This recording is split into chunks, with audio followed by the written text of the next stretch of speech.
Hey, what's up you guys, me Naruto D, and now it's time to review another game in our Storm 3 countdown. For those of you who don't know, this is called the Storm 3 countdown because it's my way of counting down Storm 3 by reviewing some of the anime games that came out beforehand and giving them some mentions and acknowledgement.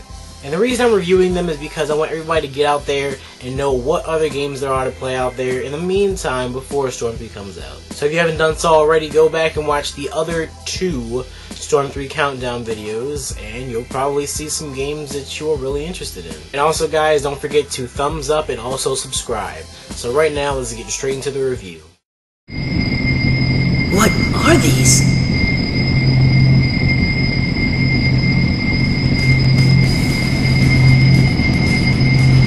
Blue Dragon is one of the anime series created by Akira Toriyama, who also created both the Dragon Ball and Dr. Slump series back in the 80s and 90s. You can obviously tell that the anime have a lot in common just by looking at the similar art styles. The anime is basically about children with magical powers to summon dragons and other beasts with their shadows. But you don't really need to know that before you start playing the game. Blue Dragon isn't an anime game that's too widely known, but it did have a pretty cool RPG game for the Xbox 360.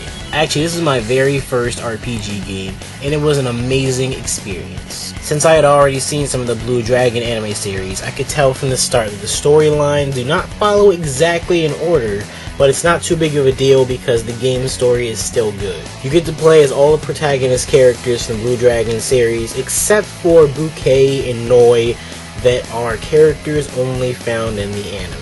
The overall game is fairly simple as an RPG as you level up, collect items, and fight enemies in a turn-based style. There's a good variety of enemies to face, even one that is literally just a pile of shit. I mean, that's some good character design right there. Piles of shit. Anyways, the game does feel as if it is a child of a Final Fantasy game and a Dragon Ball Z game that got it on with each other.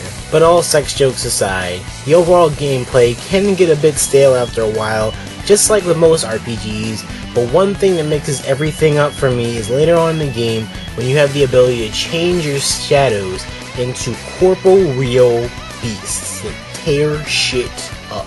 It's basically just like a super move if you want to put it that way. There is one element that is added into this game that I've never seen in any other RPG game before, which is a meter that can make your move stronger and also determine when your next move will hit. It's not that bad of an idea, but it can more or less be a game of chance and timing when wanting to execute a move at the correct time. The overworld is pretty neat too, as there are many different areas to explore and see.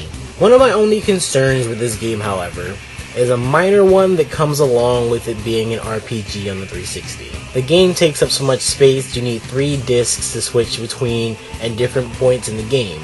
It's a minor concern, I know, but it's just something I wasn't very used to at the time when I first played the game. And my favorite part about the game has to be the final boss battle, and the music for the final boss battle, and the music in general are my favorite parts of the game. Not to mention the music for the game is made by Nobuo Uematsu, who makes the Final Fantasy music for all the Final Fantasy games. As sad as it may be to say this, I have never been able to beat the final boss, and I no longer have my Xbox, so I may never be able to get the satisfaction of doing so.